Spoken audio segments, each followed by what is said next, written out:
The IRL streaming bubble is about to burst. Y'all all trying to be like these. Bro, I've been saying this for the last 6 months or so. Like, this shit is genuinely gonna die out. At the top, you got this IRL hype that everyone wants to start doing IRL streams. It's gonna die out, bro. I'm telling you. Desktop streaming is dying. How is that even possible? It's just the you watching. And to be honest with you, FaZe and AMP and all them, they chilling. They good. These got all the resources, bro. These elites. Y'all know the elites. I'm talking about y'all new. Y'all are getting caught in a wave. Y'all gonna die in. That is true. Cable TV numbers going down. But here's my thing though. The cons, okay, the pros with IRL is it's easier to blow up, right? There's like it's easier for that initial gain, but you die out faster because you don't have that foundation of you don't got that fundamental community built through desktop. Because desktop, I feel like, is where you really connect with your community, you really talk with your community, have fun with your community. With IRL, that's impossible. You're streaming out and about doing dumb shit and like, recording dumb shit. Feel me? Is going up every single day. Advertising dollars going up in the streaming every single day. And the biggest guest appearances and guest stars going to the streaming platforms as opposed to sitting down on somebody's couch on television nowadays. It seems like streaming has taken over to something that nobody could have counted for when it first started. But I'm not gonna lie, that doesn't necessarily mean it's a good thing. Now, hate it or love it, it's in the entertainers' playbooks in order to go onto these platforms, sit down with the Kai Cenats, sit down with the Neons of the world, and have a good old time while promoting their platform. I genuinely think streaming's the wave right now. It's the new wave. Streaming is officially mainstream in my opinion. And the reason I say this, because 2 years ago, 3 years ago, 5 years ago, if you were on a TV show, if you were on this, on that, what would you do as soon as you were done to try to elevate yourself and build off the hype? You would go into like a music video or go on to like Ellen or a talk show or Late Night with Jimmy Fallon. Now, if you get out of a reality TV show like Love Island or Big Brother or any of these TV shows, what's the first thing they do?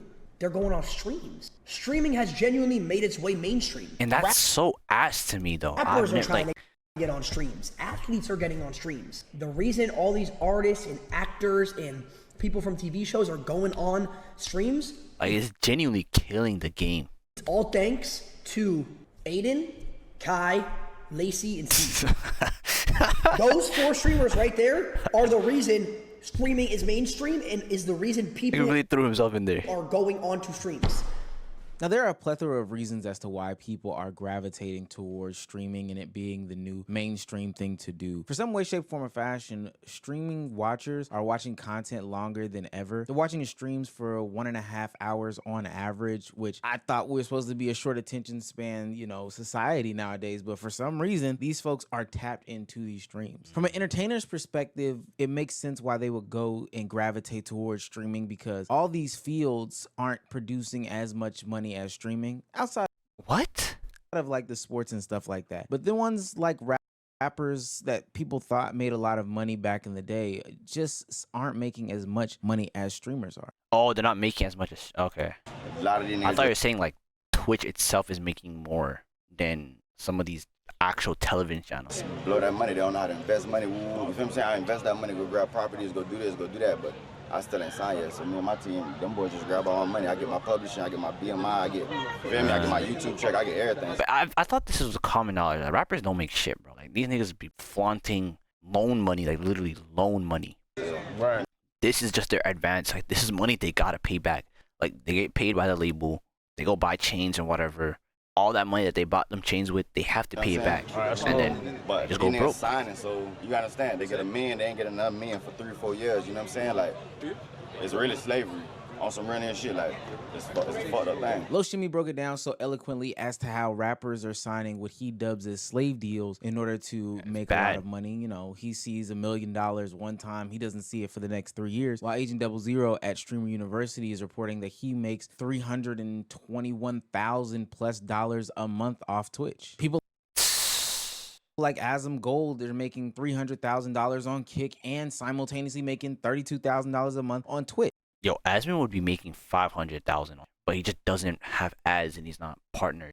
I mean, He that doesn't care to make money on in of Twitch. itself would be a reason to fire up the camera and start reacting to stuff. I would think you might have to catch me on Twitch. I ain't even gonna lie to you. Another thing that is coming out of this is major collaborations. Now, I'm seeing Neon be with Iggy Azalea. I'm seeing AMP be in Target with their Tone deodorants, and I'm seeing Kai Cenat literally everywhere. He was on the cover of Time Yo, I actually magazine not too long ago as one of the top 100 creators. I just this nigga, bro. don't know any other rapper or athlete who's been on Times outside of like LeBron James or Jay-Z, like super big athletes. But now we're seeing this new and diverse community and subsection of entertainment hop into these mainstream spheres and do things that it took rappers and entertainers and ball players and all that stuff years to do in just a short amount of time. It's quite amazing, actually. So I can understand why a lot of people would gravitate towards streaming. It's hella lucrative. It's hella cool. You get all the huzz. You know, you get to do these big, major, crazy events and stuff like that. But the question is, and it's one that's so Illuminati they brought up at the beginning of the video, is how sustainable is this? It's not, bro. Shit that y'all seeing is not sustainable. A lot of y'all don't know. You knew, and you already thinking you need to be doing IRLs, nigga. You don't need to do. I'm telling you, bro. Right, fucking bot. You're gonna fall off. Bro, the IRL streaming shit is so overstimulated, so oversaturated. All you see is scripts now. Y'all trying too hard, and subconsciously, a lot of y'all niggas is competing with each other, but y'all don't know it because it ain't personal. But we see it. I don't. Bro, listen. My life is so fucking bro, listen. My life. That's another thing. Yo, what do you do when you, my life is, some people's lives are just not that entertaining to do like this. It's completely boring compared to y'all. I can't compete with y'all niggas, and I don't want to have nothing to do with that energy. You have regular new people going around who just started streaming, and they already feel pressure like they need to be doing IRLs. Yeah, that's actually facts. Yo, there's actually some people that to stream, they have to have an Android, an S23. That's like the standard requirement to stream nowadays. Like, I don't afford it. Yeah, none of that. Yeah, so Illuminati said a lot right there, and I want to tackle it. It's just expensive because it's something that we've been seeing for a while, and this happens in all industries. It's happening crypto, cars, Airbnb, etc., where there is a rush to get into this gold mine of a world. Trust me, I've had people proposition me to come and set up their streams, and I've thrown up like stupid amounts of money in order for them to sign up, and they've literally just said yes. But this stuff that they are doing is not sustainable, and just like every other bubble before it, .com, real estate, whatever the case may be, it will burst. First and foremost, IRL content has an expense problem. It is much more expensive to do IRL content versus sitting behind a desk. Y'all know how expensive it is to keep. Okay, they can't use this clip as a. Oh my god, like this is the dumbest shit ever. You could get a 10K check from Twitch. What the fuck is a 10K check when you gotta spend 5K on trips just to travel? See, like, this is like, she makes no sense. You're not spending 5K on trips in a month. I'm sorry. 500. That's just not humanly possible. I mean, it is humanly possible, but it's just not, like, you're just done with your money then. Setup shit. Fucking $2,000 on your rent.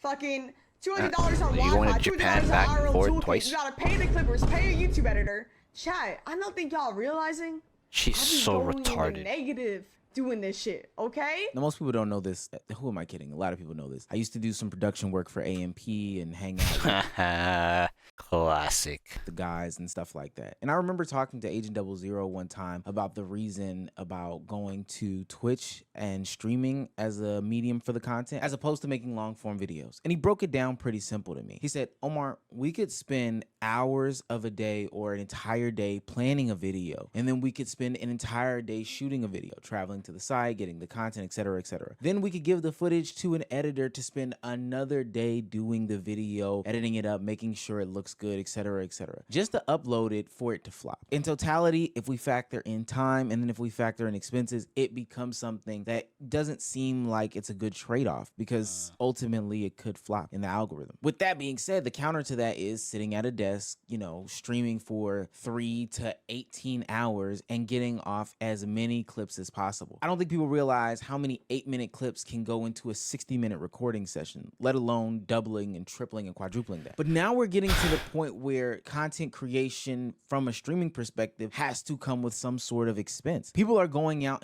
Yep. and doing big, lavish, and extravagant things, making it cost just as much, if not more, than when they were creating actual YouTube videos. You know, I want to thank everyone for coming out, you know, on this trip. Everyone took times out of their days. They took times out of their family. Now, here's my thing. Are we going to get to a point where, like, everyone thinks that they need to do all these high production, like streams, like all these high production streams where all the, like, the chill streamers are, like, I don't know how to explain it properly. Are we going to get to a point where chill desktop streams are going to feel refreshing and they're going to feel brand new compared to all these high production streams? That's what I'm trying to say. To, you know, come on this trip with me, man. You know, I envisioned it to be something insane, but 'Cause I feel like it's going to get to a point where everyone's going to do high production shit and then the low-key desktop streams are going to feel like you know, it's just kind not of what like it's not a what it breath came of out fresh to be, air, you know? kind of. I think still some of the content's been good, but I don't yeah, know. man. You know, I'll be talking it's out been my getting ass. really fucking expensive. We've done 5 streams and we almost spent like fucking 200K. You know, we got to cut the cost down.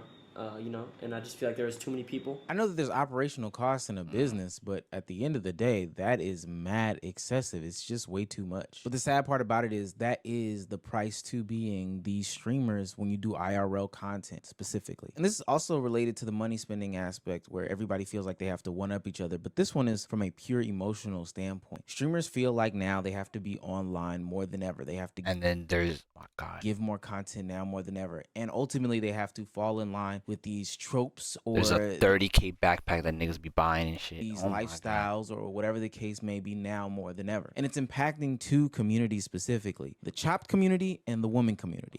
What?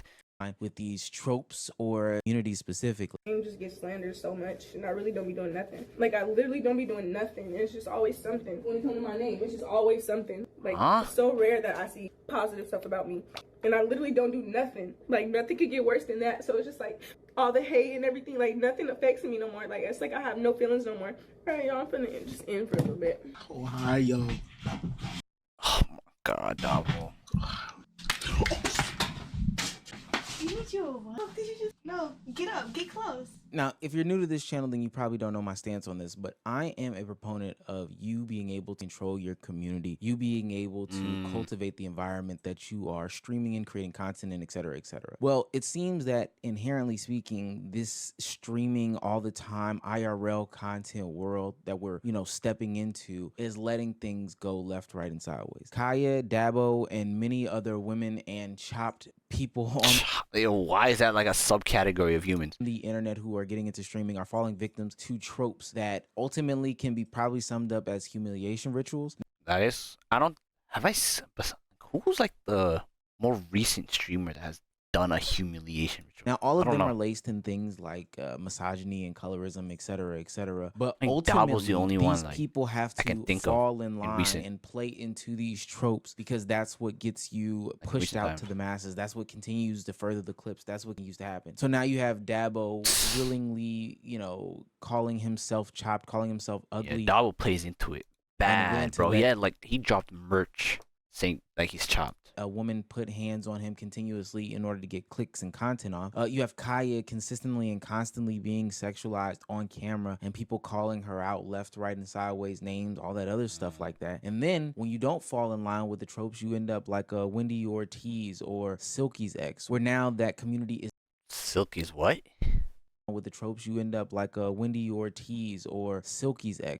What is he And when talking you don't about? fall in line with the tropes, you end up like a Wendy Ortiz or Silky's ex, where What? now that community is disowning you because you won't fall in line with their forever content cycle. Yo, how did the subs keep dropping? I thought we just reached 4K. Oh, she's a retard for this, but she's new, so I can't even hate on. I can't even be like, it's the start of the month. Now, I think that this is something that could be easily mitigated by creating different types of content and not always giving access to your full self to the camera and to the audience. But hey, this might be just the price of fame for this. And speaking of the price, it's going to continue to go up as more and more people delve deep and figure out that, hey, streaming is a way for us to get as much content out there as possible. I'm starting to see more and more celebrities actively take interest and want to invest in making streaming Yo, content. but these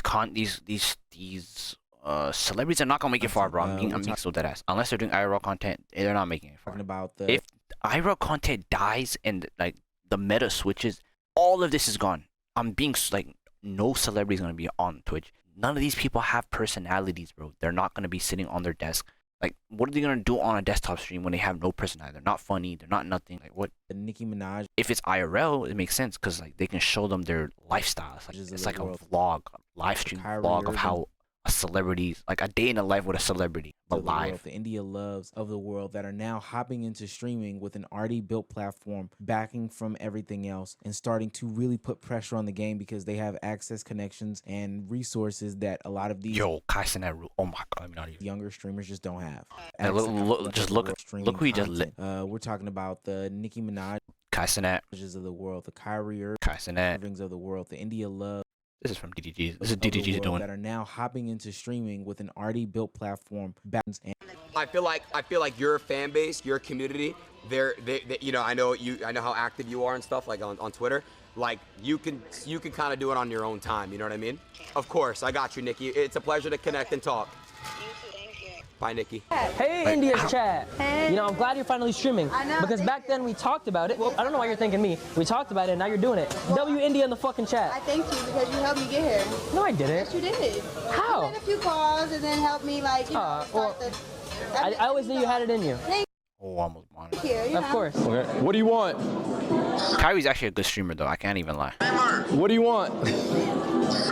Yo, do you want me to show you on stream or no? We be separated with swimming trunks. Oh no, Ray J is actually like, ooh, that nigga is something different, bro. But not like that. Like he's desperate to make it big. He dead admitted to botting so that he can make bread. Yo, Ray J is nuts. Ray J is actually nuts. Ultimately, I think that people get lost. He was actually like, he just. Quite often, whenever something popular, he just wanted clout. YouTube vlogs were popping. Everybody felt like they needed to be like DDG, Casey Neistat, Logan and Jake Paul, or Emma Chamberlain, and they did everything in their power to try to emulate and imitate these people. And it worked for some people, but it just ultimately did not work. Same thing when they made long form videos. Everybody wanted to imitate Mr. Beast, and then you saw them lose their soul and ultimately fall off because of this. You see, there's a pattern that I'm trying to establish. Every time that you just gotta do you, bro. Of content creation, whatever bubble it may be, it ultimately pops in the end because everybody tries to emulate and imitate that. I'm starting to see two bubbles and two trends right now where people are losing their selves and their personalities behind chasing content creation fame. It's the streaming bubble that we've been talking about. And also I saw this one video where this woman was like, you should create 300 TikToks in a month if you're being serious. 300 TikToks in a month, 10 TikToks a day? You should be getting a job. You should be working out. You should be doing anything else besides creating 10 TikToks a day. Okay, but I don't agree that the streaming bubble is gonna burst. That'll never happen. To be able to make a life in content creation, there are unless IRL continues to go on ramifications that people do not if talk it's still about popping, when they dedicate their lives to content, and it's something that's going to play out over time, and stuff that when commentary channels talk about, when streamers, you know, talk about their burnout or whatever their case may be, it just gets swept up under the rug. But I'm here to tell you, people do get burnt out about this stuff. When I tell y'all I was going through it, I was really going through it, bro. Like dead ass. Okay, this is a bad clip though. This was after Subathon. Like, come on, who wouldn't be burnt out from 30 days? 24/7. Bro, by day 10, I was like, I don't know how I'm gonna get through the rest of these 20 days. Nigga, I'm having nights where I'm in the bathroom, like, just bawling my eyes out. Like, it's a lot of unnecessary pressure that's being placed upon people in order to become famous through this whole streaming game. And whether you have sympathy for them or not, it doesn't really matter. But just heed my warning. You don't have to be like everyone else. And so Illuminati said this in the conclusion of the clip at the beginning of the video, that you can be yourself. If you're a desktop streamer, you're a desktop streamer. If you are a TikToker, whatever you are. I will never, ever do IRLs unless, like, it's me playing soccer or some shit or working out. Like, my life is too simple for that shit. Creator, be yourself. But the way that IRL streaming is changing the landscape of the genre is really, really scary to me, and I hope people can heed the warnings that people landscape of the genre. Be yourself. But the way that IRL streaming is changing the landscape of the genre is really, really scary to me, and I hope people can heed the warnings that people are laying out for, because once you turn down that path, it is extremely hard to turn back. Great video.